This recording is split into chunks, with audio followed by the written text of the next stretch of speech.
I was immediately intrigued as to a film named Cocaine Bear. A bear? Cocaine? The cocaine bear. I just remember thinking, it's a hell of a title. Should we shoot her? No. Let's see what kind of effect that has on him. I really didn't think it had anything to do with cocaine or a bear. The bear. It loves coke. It was a comedy, but scary. Damsel in distress here.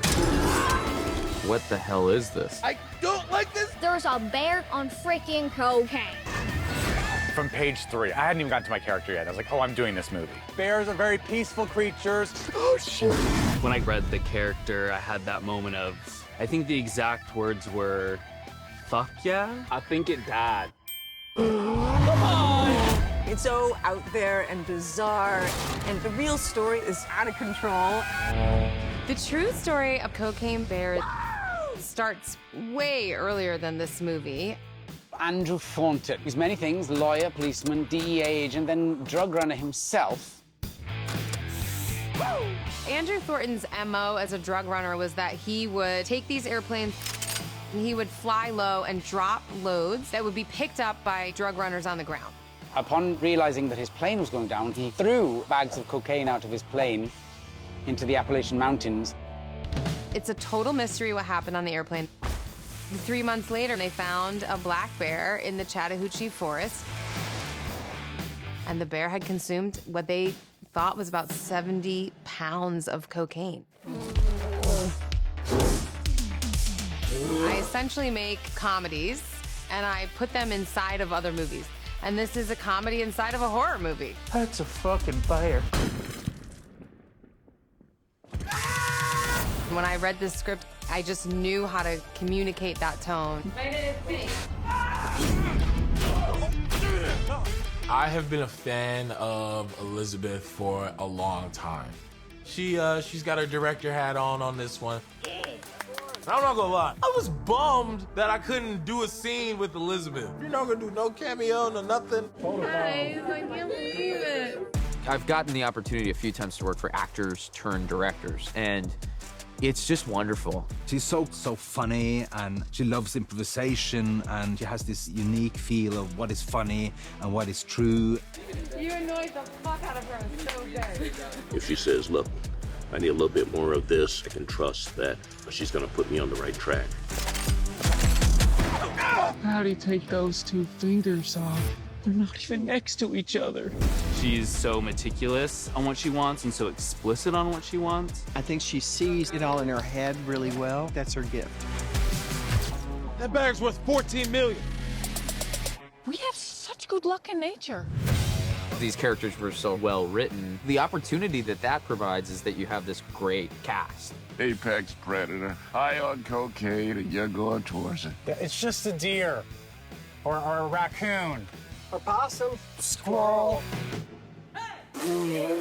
Liz Banks and I have known each other for 25 years. When she called me for this, she said, I just feel like the next natural step of our relationship is you getting mauled upside down in a tree by a bear. I feel like I just need like a tiny little band-aid. Margot Martindale is in this movie. Yeah. I believe her text said something like, are you doing this fucking movie? And I was like, are you doing this movie? What? Now I'm definitely doing this movie. Carrie Russell, we did 6 years on The Americans together, so it's fun to be laughing with her instead of killing with her. I didn't know Rangers carried guns. Park rangers are peace officers, which means we can shoot people. Isaiah Whitlock Jr., O'Shea Jackson, and Alden Ehrenreich elevate every single moment. And of course, it was a huge get to get Ray. Holy shit.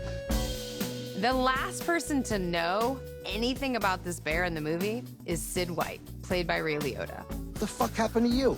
A bear did cocaine. A bear did cocaine, Dad. Ray Liotta in that role brings a lot of audience awareness to a role that doesn't have a ton of screen time, and so you can feel and believe him in this role. When did you all get so soft? All got sand in your pussies. I mean, he's one of the all-time greats, and one of the best actors I've ever worked with. You left my son in St. Louis. Do I look like Daddy Daycare Center to you? The movie's called Cocaine Bear, so finding 2 kid actors to be in the movie, we always thought it was gonna be a little tough. It's drugs, I think. You know, it's usually more powdery on the streets. Christian Convery and Brooklyn Prince just came in and nailed it. They were top choices the whole time. So, in this scene that I'm currently filming, we go and try some cocaine. Fuck! Shit! Which we shall never do in real life because that is not good for you. Let's do more. I think you've had enough. I did the cocaine, and the funny thing was, when we turn around, the bear sneezes cocaine on us. And because kids can't actually be around cocaine, you have this machine, they shoot sugar on us, and it's hilarious. This is Cokey the bear, meet Cokey. Cokey, audience, Cokey.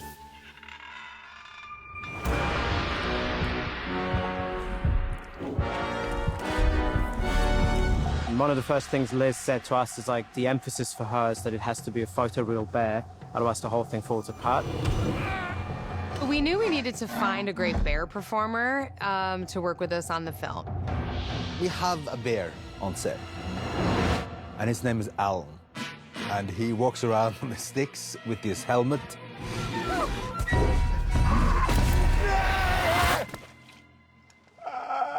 Alan Henry really stood out. Oh, hey, what's up?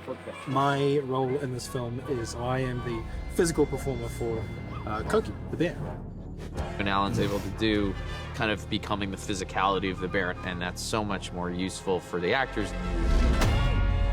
We wanted somebody who can perform and gives us the right height, at least, for the bear, and give the actors an eye line to work with. I wanted somebody that was a big enough stunt guy that could really throw people around. You know, really do the stunt work that was also required of this bear. Climbing, jumping, falling, hitting the ground, throwing people around. I have 2 sets of arm extensions, so that when I'm crouched down on all fours, I'm relatively at the same height. And then I also have this, which has a really lovely, soft kind of bear snout that's been made by the team at Weta Workshop. It is actually my first time working with a man in a bear costume, but I actually have worked with him before, so it's pretty cool knowing that my friend is a bear. Cokey is a pretty interesting character, so it's been fun trying to figure out exactly how she's navigating these scenes. Liz keeps telling us she's not the bad guy here. She just loves coke, and she wants to play, and if people get in the way... It's just so wacky and original and artistically kind of fun and also really, really good time. I would say it's the most fun cocaine adult bear story. I would say this is the most fun coked up animal of any kind story. I think you're right, Phil. You start getting into a deeper level, how we, get into nature and how we deal with animals.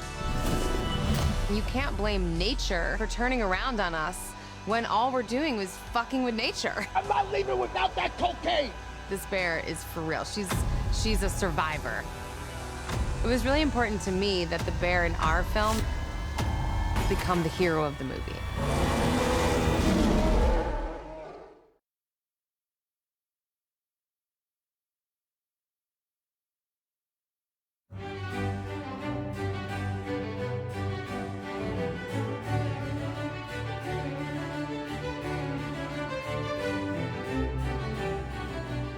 Scene descriptions from the actual script. Dee Dee knows Henry does not know shit. Excuse me for my cussing, but she is fearless and she wants to do some coke, so she sticks it in her mouth.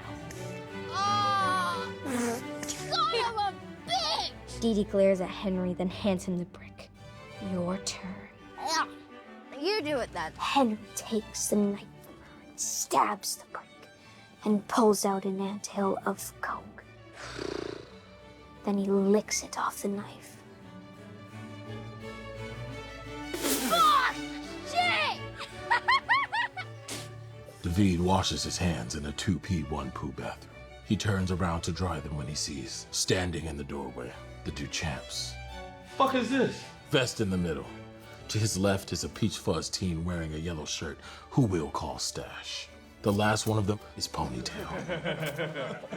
They're all virgins and pimply. Stash and Vest pounce. Go on! David swings and clocks Stash in the jaw. Stash is unconscious before he hits the floor. Vest jumps on David's back. David pulls him off like a sweatshirt and tosses him. Vest hits the wall first, then smacks his head on the urinal. David stands over Vest, who lies in a puddle that's most likely water, but David hopes it's piss. Our view of that attack is obscured by bushes and a small hill. We see and hear enough to know this is probably the last time we'll see or hear Elsa alive.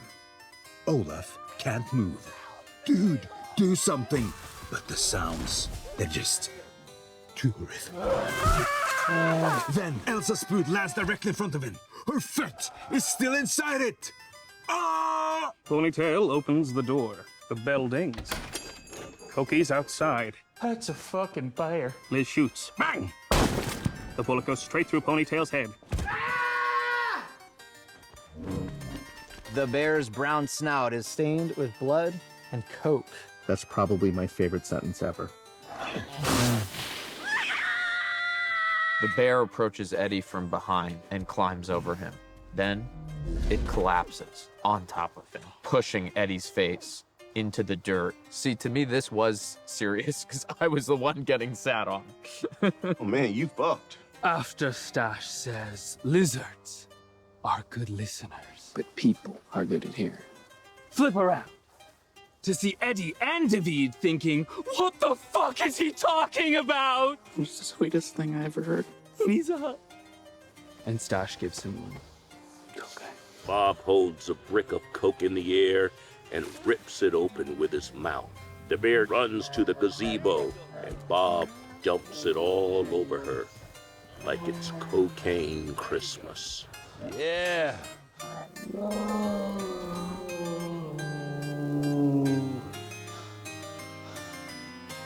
This starts with Sid saying, fuck! Sid looks up to the duffel hanging from the tree. He reaches up for it, fingertips barely touching the dangling strap.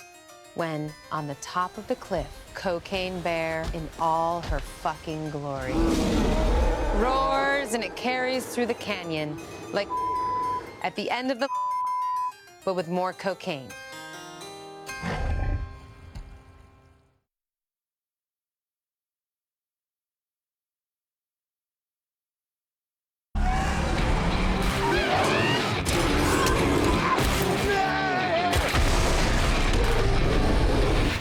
Did you feed it cocaine?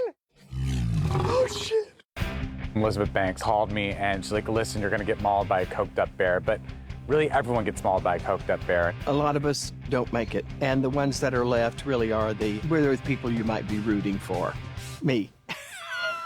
I really felt like this was the opportunity to really layer up like real true comedy, hard laughs, laugh out loud moments with real suspense and gore and have a great time. Like this bear is gonna fuck some people up.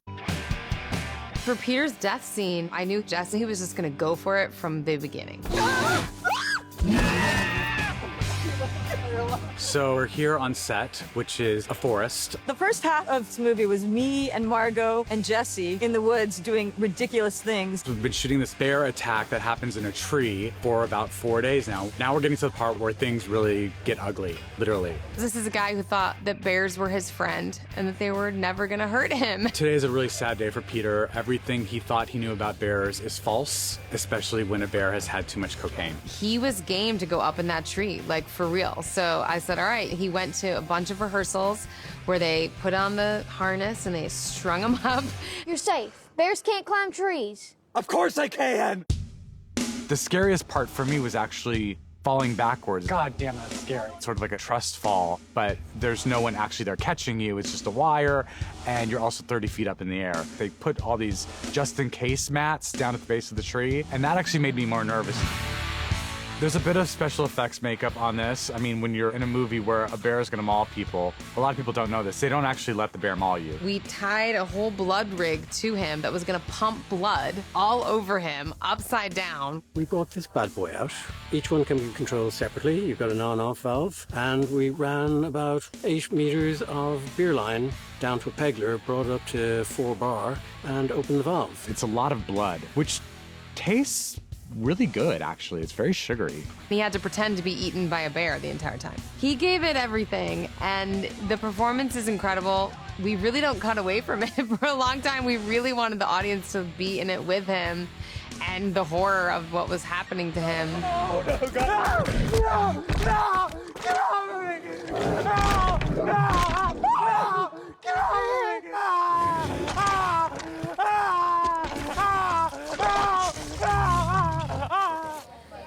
So me versus the bear went pretty good. I put up a good fight, almost survived. I'm dead.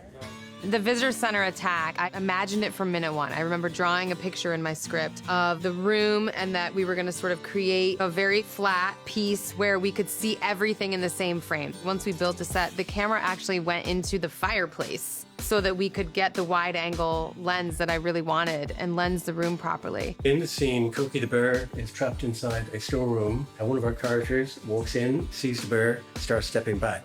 Then the bear knocks the door down, forcing the actor onto the ground. 3, 2, 1.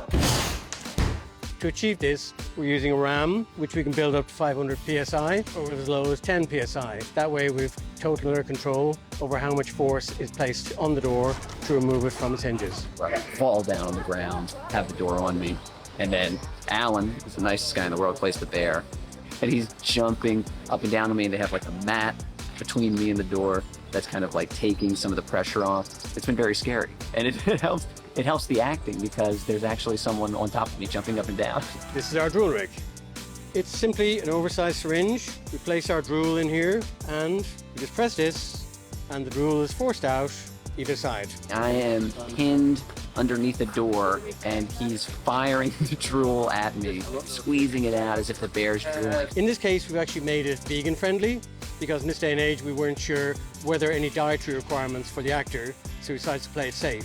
So this is fully and totally vegan drool. I've developed a taste for it, actually. That's what they're giving me for lunch now. They stopped giving me food. They just give me little cups of the fake drool. The exciting thing to me was figuring out how to shoot Ponytail in the head. I was like, I want full-on camera, and I want his brains to come at camera. That's a fucking bear. The prosthetics, rig, everything. It's the first time dealing with something like that, and I couldn't have been better hands, and the people were so professional, the design. It was so cool. I was like a kid in a candy store, a very bloody candy store. Ponytail had a gunshot wound to his head that was made by Weta and applied by Katie Sherwin. The bit where the skin is like, and we got a bit of bone here. Oh, it's gnarly, isn't it? That's a very creative piece and a heavy piece to apply. Weta came up with a great application method using lace and clips for the back of the piece because it's quite weighty.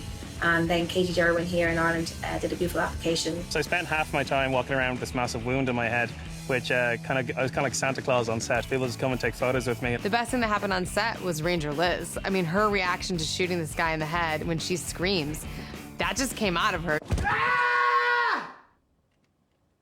What the fuck?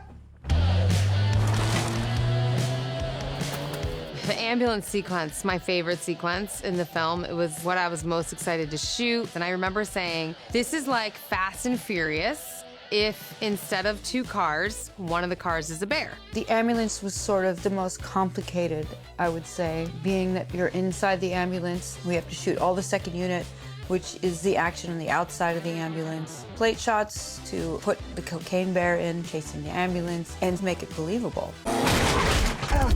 Jesus Christ, shoot it! Shoot it! Poor Beth, the ambulance driver, is like, I don't even know why this bear's chasing us. Nobody does. You have Ranger Liz trying to shoot it. We already know how well that goes. This woman couldn't shoot a stop sign that was in front of her nose. Liz meets her end on a gurney, being dragged with her face in the gravel, slashed up by the bear, and not pretty. I told Elizabeth Banks, I said, I didn't know that I would have to do that. or that, or that. And she said, well, you read the script. I've done many stunts. You know, I'm a pro at it, really. Can't even get my leg on the frog. And then Sweet Scott Seitz's character just getting yelled at by everybody and just trying to figure out what the heck's going on. They had me strapped into the back of the ambulance. I was standing on the back. They were driving down the road. And I swear to God, it felt like they were going 100 miles an hour. Like I was getting so much adrenaline. I think we hit like 20 miles per hour maximum. Well, it doesn't end well for me. I'll tell you that. It does not end well. I'm in the back screaming. Bear catches up, jumps in the back of the ambulance, and basically, you know, tears me to shreds. And then it crashes, and my partner in the front goes through the windshield. It's pretty nasty. It was really important to me that we show the fallibility of the humans in the story, that this bear is not the big problem here. The humans are the problem. So to me, it was really important that some of the humans be the reason why people die. So Ranger Liz shooting people, the car accident, the flipping out of the gurney, all of those things became just like, how do we make sure that we surprise the audience and we don't just have a bear killing machine?